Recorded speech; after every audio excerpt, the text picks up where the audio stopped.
कि राजा राम उठा लो भोले अपने डर से अब तो न टालो, गिरी जा रही हो उठा लो उठा। शिव कथा कर रहे, भगवान शंकर की कथा वर्णन कर रहे। अंजना माता के गर्भ से संतान नहीं थी, गौतम बाबा ने पार्थिव लिंग की निर्माण पूजन का वर्णन किया। पूजन करी, राजा केसरी ने पूछ लिया अंजना को, क्या कर रही हो तुम? ये संतान के लिए शिवलिंग का पूजन है, पार्थिव लिंग का पूजन। संतान के लिए? हाँ, पार्थिव लिंग का पूजन।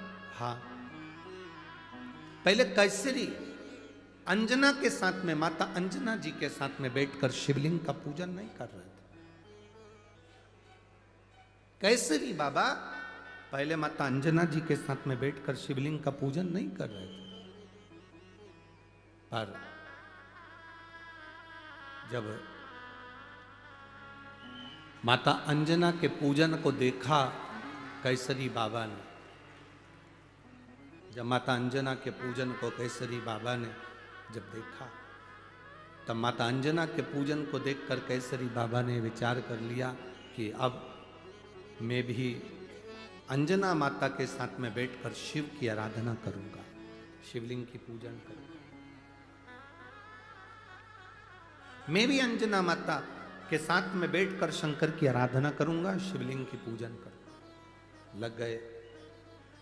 अब माता अंजना भी शंकर के पार्थिव लिंग का निर्माण करी हैं, केसरी बाबा उनके नजदीक में बैठकर शंकर भगवान के शिवलिंग का पूजन कर रहे हैं। केसरी बाबा शिवलिंग का पूजन अर्चना कर रहे हैं, आराधना कर रहे हैं। दोनों ने मिलकर भगवान शंकर की पूजन करी। सावन के महीने की जब शिवरात्रि आती है, श्रावण के महीने की शिवरात्रि के दिन टीवी चैनल के माध्यम से, आस्था चैनल के माध्यम से, मोबाइल फेसबुक के माध्यम से पूरे भारत में आप और हम सब मिलकर शिवलिंग की पूजन करते हैं, पार्थिव लिंग का निर्माण करते हैं। करते हो ना आप लोग? साल भर में एक दिन ऐसा होता है जिस दिन पूरा भारत घर घर में शिवलिंग का निर्माण करते हैं और घर घर में शिवलिंग का निर्माण कर कर ऑनलाइन भगवान शंकर का अभिषेक पूजन कर कर अपने जीवन को धन्य बनाते हैं। उस शिवलिंग पूजन का क्या फल होता है, उस शिवलिंग के पूजन का क्या आनंद होता है, ये वही जान सकते जिसने निर्माण करा है, जिसने पूजन करा।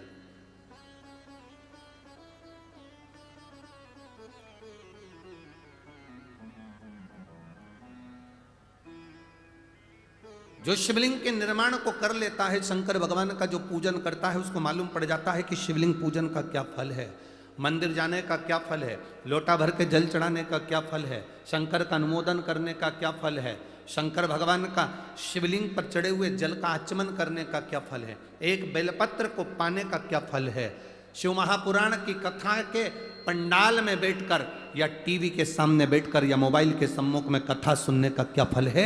ये जो जानता है वो समझता है कि शंकर की भक्ति का फल क्या मिलता है, ये वो जानता है।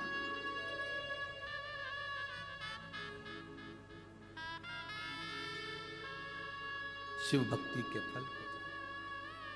माता अंजना शिवलिंग की आराधना कर रहे, केसरी बाबा साथ में बैठकर भगवान शंकर के शिवलिंग की आराधना कर रहे हैं, पूजन। अब स्वयं आराधना करते करते करते करते समय बीत गया। आप और हम थक जाते हैं, हमें लगता है 1 महीना हमने जल चढ़ा लिया, बहुत चढ़ा लिया, 2 महीना हमने जल चढ़ा लिया, बहुत चढ़ा लिया, 3 महीना हमने भगवान का जल चढ़ा लिया, बहुत चढ़ा लिया, 1 बार कथा सुन ली, बहुत सुन ली, 2 बार कथा सुन ली, बहुत सुन ली, 3 बार कथा सुन ली, बहुत सुन ली।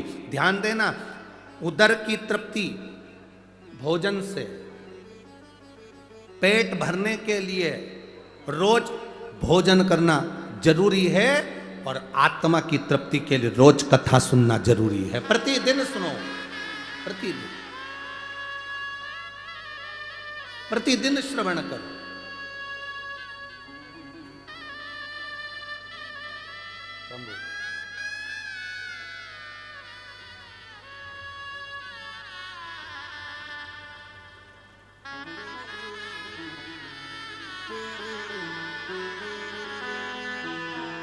जोरदार ताली बजाइए जो धूलिया से नासिक तक पैदल भगवान शिव की कथा।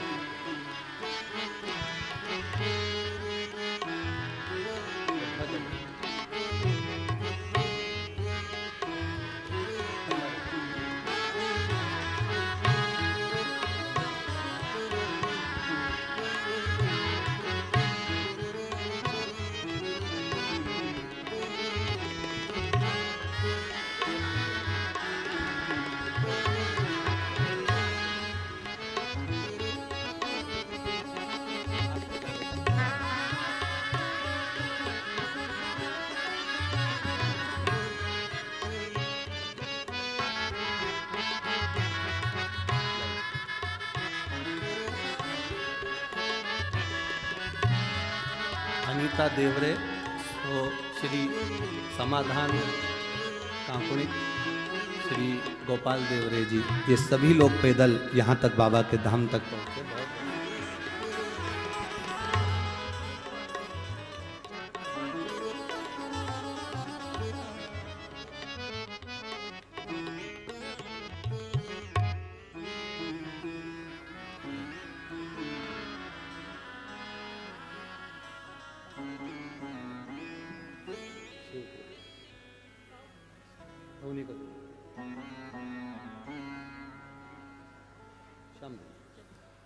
शिव कृपा इसी को कर।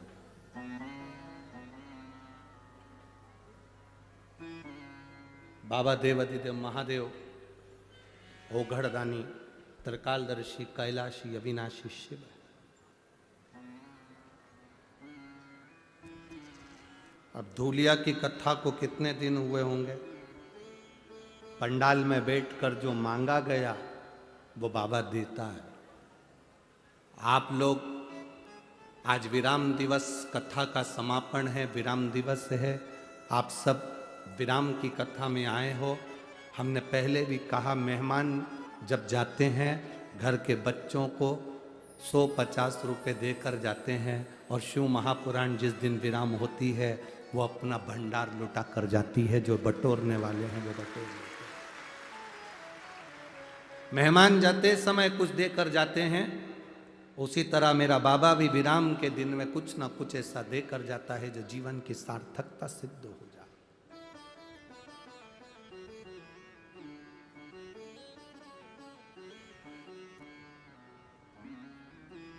आप दिल से उसको पुकारेंगे वो दिल से देता है, वो दिल से प्रदान करता है। वो देने में पीछे नहीं हटता। दुनिया कंजूसाई कर ले पर देवाधिदेव महादेव कंजूसाई नहीं करता।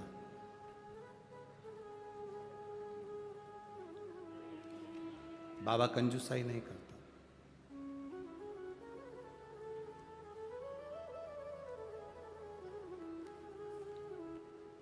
शिव कथा कर रही है, अंजना माता ने भगवान शंकर की पूजन करी। जब अंजना माता शिव जी की पूजन कर रही हैं, शिव प्रकट हो गए। शंकर भगवान प्रकट हो और भगवान भोलेनाथ ने प्रकट होकर अंजना से कहा मांग तुझे क्या चाहिए। अंजना कहती है मेरे घर में संतान नहीं, औलाद नहीं। भगवान कहते हैं मैं तुझे संतान प्राप्ति का वर देता हूं। अंजना कहती नहीं नहीं नहीं, रुको रुको रुको, जरा रुकिए।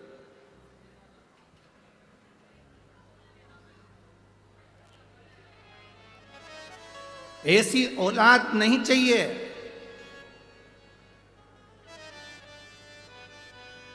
जो औलाद सनातन धर्म को गाली दे या हमारे धर्म को गाली दे।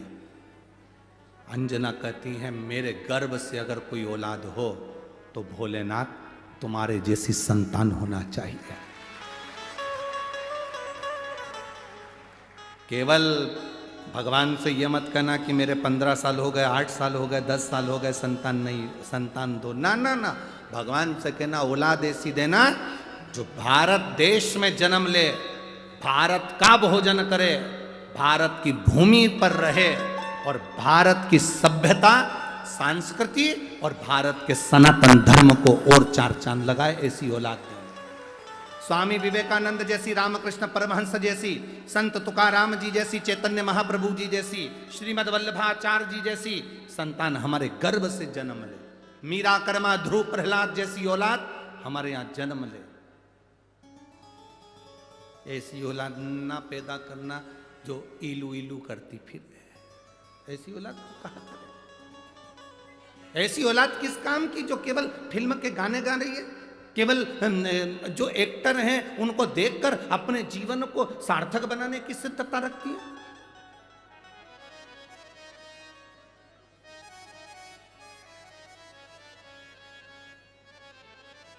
एक जजमान के यहाँ हम रुक गए थे, एक जजमान के यहाँ रुके तो उनके जो बेटा बेटी थे कॉलेज पढ़ने वाले, वो उनके पलंग के गद्दे के नीचे इतने सारे फोटो रखे थे, इतने सारे, सब हीरो हीरोइन के इतने सारे फोटो।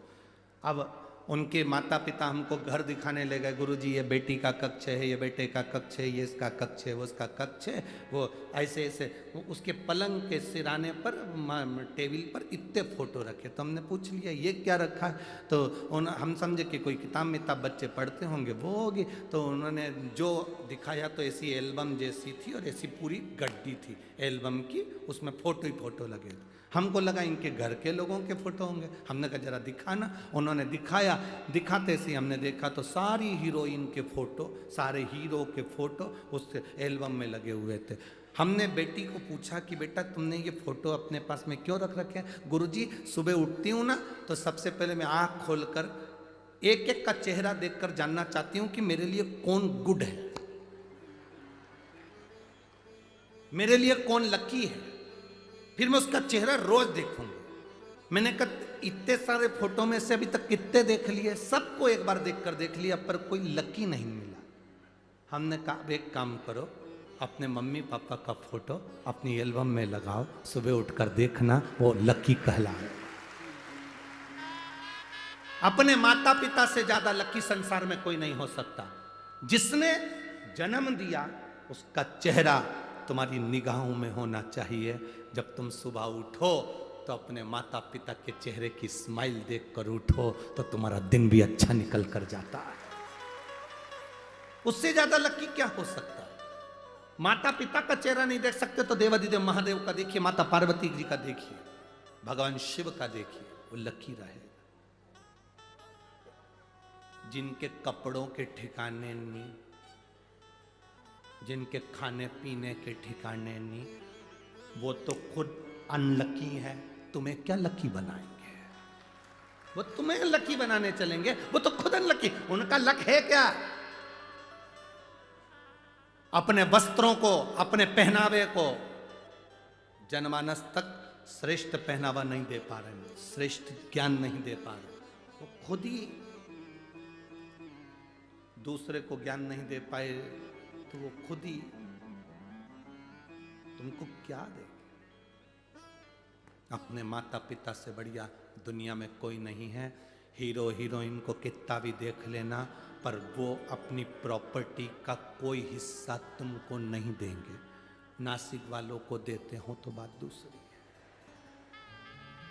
हीरो हीरोइन को कितना भी देख लेना, वो अपनी प्रॉपर्टी का हिस्सा नहीं देंगे, वो अंगूठी नहीं देंगे, चेन नहीं देंगे, गाड़ी नहीं देंगे, बंगला नहीं देंगे, अच्छे से अच्छा पैसा कमाएंगे पर वो आपको 1 रुपया नहीं देंगे। और एक तुम्हारे माता पिता हैं जिनको तुम गाली भी दे दोगे तो भी मरने के बाद अपनी चेन सोने की तुझे देकर जाएंगे, अंगूठी तुझे देकर जाएंगे, जमीन तुझे देकर जाएंगे, बंगला तुझे देकर जाएंगे, सब कुछ तेरा है। तू चाहे लड़ ले चाहे झगड़ ले, तू अपशब्द कह ले ताने दे ले। एक बहू अपने हमसे कहे हमारे सास बड़ी बुरी है, हम हमको बहुत अपशब्द कहती है, ये बहुत बुरी है। सास कहती बहू बड़ी बुरी है। तो हमने सास से कह दिया तुम्हारी बहू बड़ी बुरी है, तो जितनी जायदाद प्रॉपर्टी है रकम मक्का में सब किसी अनाथालय में दे। अरे महाराज काय को दे जाओ, कैसी भी है बहू तो मेरी है बस, तो फिर क्या सोचो, अच्छी है बुरू है किस्मत में जो लिखा है वो कोई नहीं टाल सकता।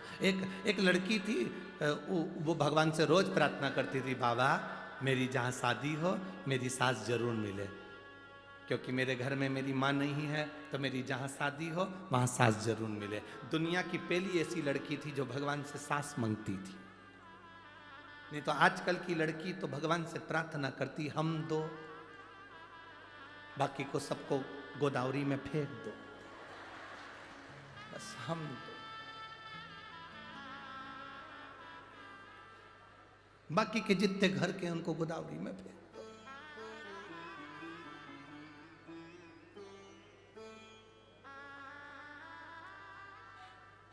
अब लड़की रोज भगवान से प्रार्थना करती मेरी सास जरूर मिले। भगवान ने उसकी शादी करी, जहां करी वहां सास नहीं मिली, सास ही नहीं मिली।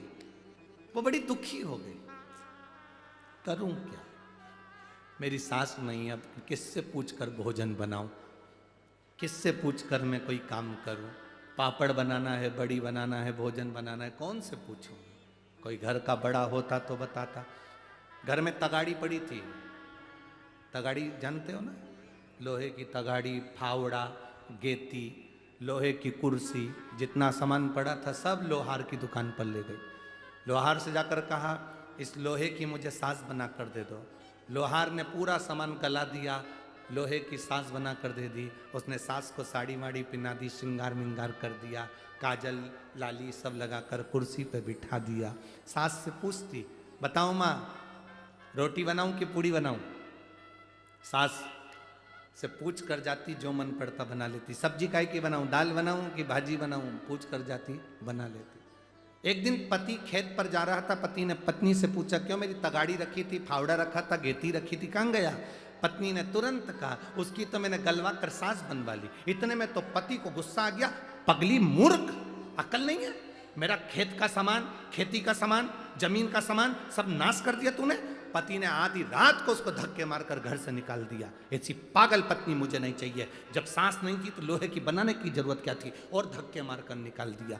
पत्नी बेचारी रोती हुई कहाँ जाती। आधी रात का समय, सामने एक पीपल का पेड़ था, उसके नीचे गई। उसको लगा पीपल के पेड़ के नीचे रहूंगी, कोई मुझे आ गया और मार कर चले गया तो बड़ी आफत हो जाएगी। वो बेचारी पेड़ के ऊपर चढ़ गई। पेड़ के ऊपर चढ़ी, चोर चोरी का सामान लेकर आ गए, पीपल के पेड़ के नीचे बैठकर अपना अपना चोरी का हिस्सा कर रहे थे। इसको गुस्सा आई, पति ने जब इसको निकाला तो इसकी जो सास थी लोहे की उसको भी बाहर फेंक दिया था। वो सास को लेकर ऊपर चढ़ गई थी और नीचे चोर चोरी का सामान बांट रहे थे। इसको थोड़ी सी नींद का झोंका आ गया, सास नीचे, सास जैसे नीचे गिरी चोर भागे, भागो कोई पुलिस वाला आ गया, सब चोर भाग गए। इसकी सास की आवाज आई इसको कि मेरी सास नीचे गिर गई। ये नीचे उतरी तो क्या देखती है, इतना सोना चांदी हीरा पड़ा था, सब बटोर लिया, बाजू में सास ली, सिर पे सोने की गठरी। घर पहुंच के आवाज लगा रही, सुनो तो ऐ जी दरवाजा खोलो। पति ने दरवाजा खोला, फिर आ गई तू, अरे देखो तो सही, मेरी सास ने मुझे कितना दिया। जो दरवाजा खोलकर देखा तो सोना चांदी हीरा पन्ना हो गया। 6 महीने में तो गाड़ी बंगला जमीन जायदाद सब हो गया। सामने जो आंटी रहती थी उनकी टेंशन बढ़ गई, इतना कैसे आ गया। उसने इसको चाय पर बुलाया, क्यों जीजी, चाय पीते पीते पूछा कैसी हो, बढ़िया, इतना सारा तुम्हारे यहाँ माल कहाँ से आ गया। कहीं नहीं, मैंने मेरे घर में कुछ सास नहीं थी तो मैंने अपना घर का जो लोहे का सामान था, तगाड़ी फावड़ा गेती, सब गलवा के लोहे की सास बनवा ली, कुर्सी पे रखी, उससे पूछ के काम करती थी। पति ने धक्के मारकर बाहर निकाल दिया, मेरी सास को भी फेंक दिया। मैं पेड़ पे चढ़ गई रात को जब मेरी सास नीचे गिरी तो सोना ही सोना मिला। सामने वाली ने विचार करा, ऐसा करने से ऐसा होता है। अब इसकी तो मरी हुई सास लोहे की भी सोना दे रही, मेरी तो जिंदा बैठी कभी अंगूठी ना दी, करूं क्या। उसने भी अपने पति से कहा, इधर आओ। पति बोला हाँ।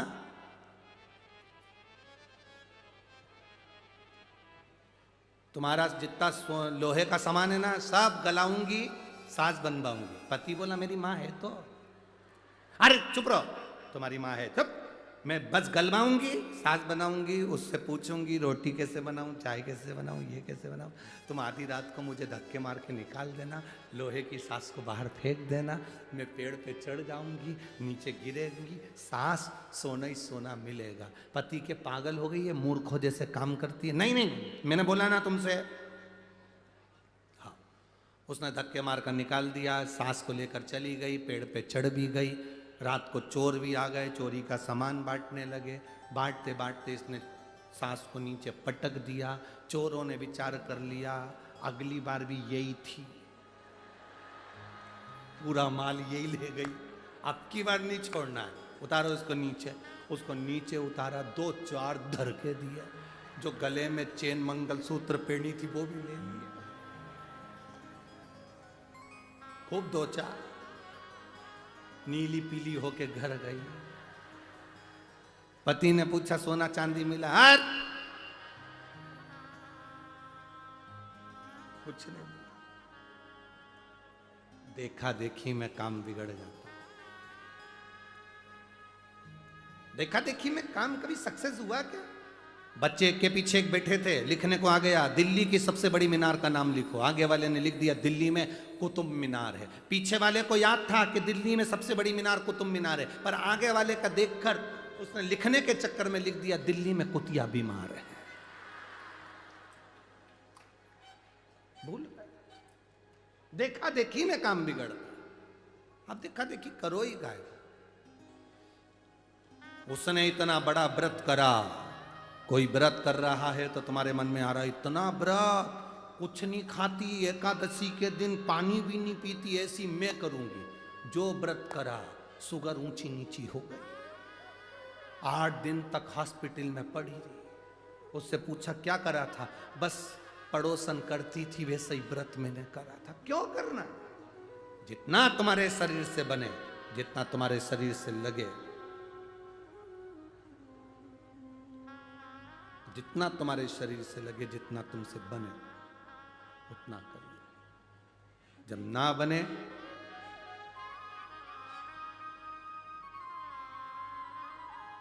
तुम्हारे शरीर से, जब ना बने मत करो। जितना शरीर से बने वो करो, नहीं तो मत करो। शिव कथा कर रहे हैं, आप जाओ उसके दरवाजे पर, जब वो दे दे तो ठीक है। आज कथा का विराम दिवस भी है। प्रार्थना करेंगे, बाबा स्वीकार जरूर करेंगे। दिल से बाबा से प्रार्थना करिए, दिल से बाबा से कहिए, बाबा उसको स्वीकार करेंगे। जहाँ जगह मिले वहाँ बैठकर भाव से बाबा से प्रार्थना करें। जो कार्यकर्ता खड़े हैं वो भी बैठकर बाबा से निवेदन करेंगे। बार बार ये कथा नासिक में नहीं हो पाएगी, मौका मिला है, कह लो, मौका मिला है, बाबा से प्रार्थना करो।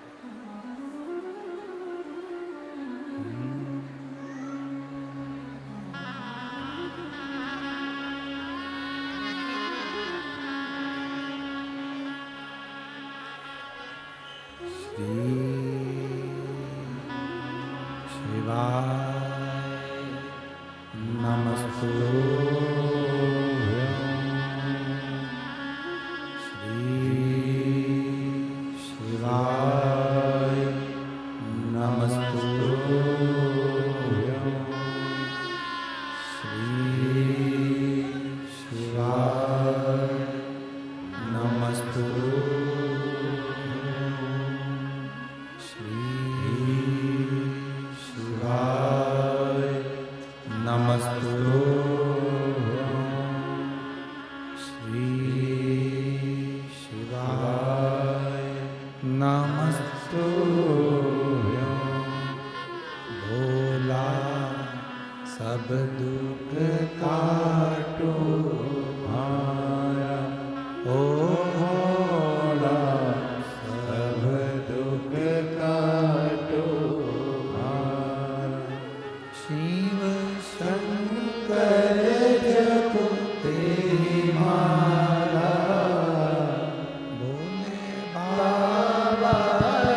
शिव कथा कहती है, भगवान शंकर का संवाद कहता है, शिव महापुराण की कथा कर रही।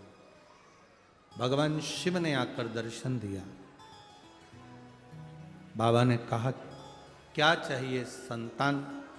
बाबा कहते मैं संतान का वर देता हूं।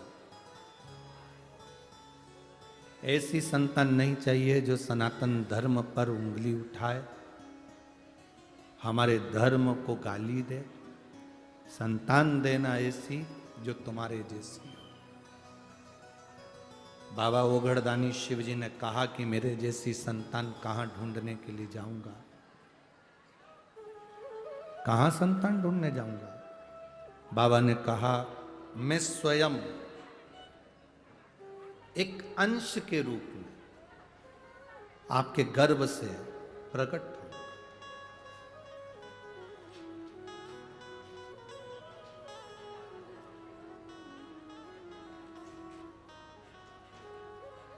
और इसलिए हम लोग जब स्तुति करते हैं तो उसमें आता है शंकर सुमन केसरी। मेरा एक अंश मैं प्रकट करूंगा, तुम्हारे गर्भ से प्रकटेगा।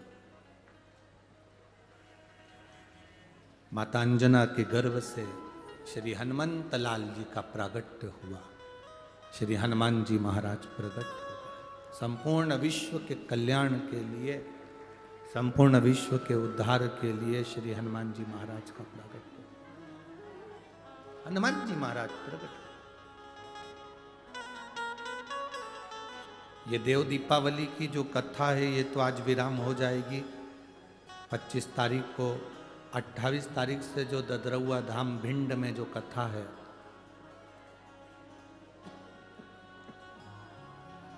वो कथा शंकर सुमन शिव महापुराण की कथा। डॉक्टर हनुमान जी का जहां मंदिर है ददरौआ धाम में, 1 बजे से 4 बजे तक हम वो कथा सुनेंगे।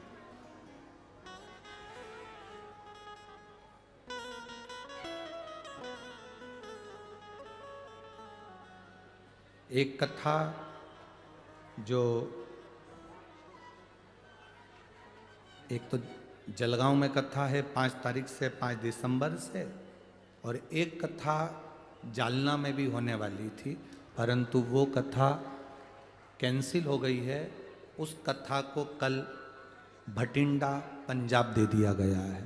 भटिंडा पंजाब को वो कथा जो जनवरी की है वो कथा भटिंडा पंजाब दे दी गई।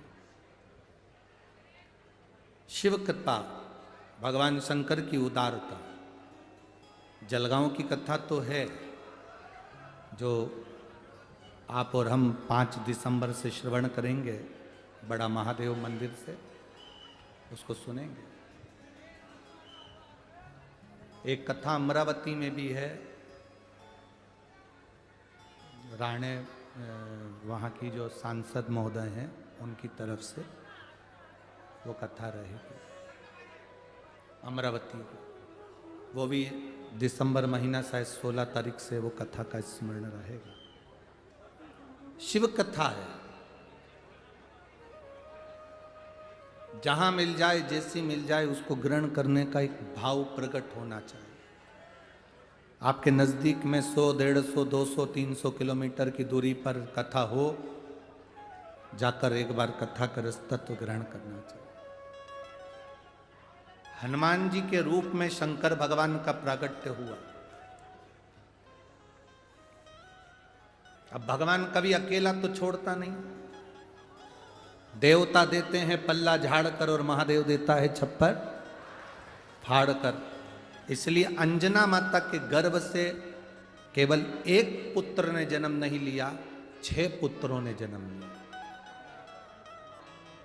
हनुमान जी के 5 भाई और थे, गतिमान, व्रतिमान, केतुमान। ऐसे 5 भाइयों का प्रमाण हमारा शास्त्र और करता है। अब कहते हैं कि गुरु जी जैसे हनुमान जी महाराज शंकर जी का अवतार है, वैसे गतिमान भी क्या शिव का अवतार है? क्यों नहीं होगा? शिव का अवतार ही तो शंकर भगवान के अंजना माता के गर्भ से जितने बच्चों ने जन्म लिया वो सब शंकर का ही स्वरूप है, सब शिव का स्वरूप।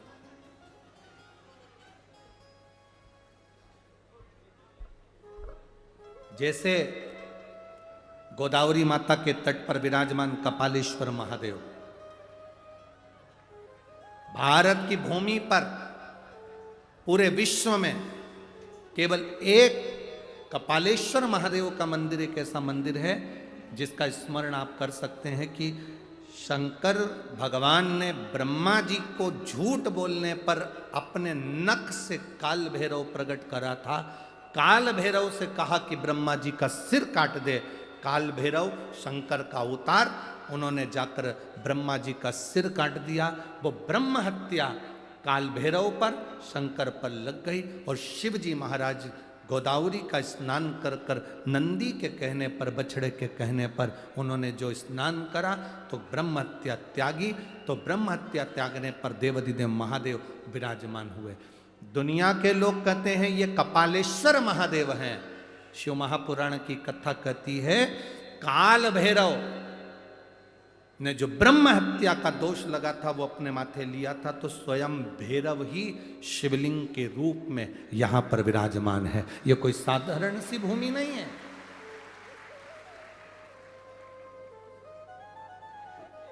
काल भैरव ही शिवलिंग का रूप है, शंकर ही शिवलिंग का रूप,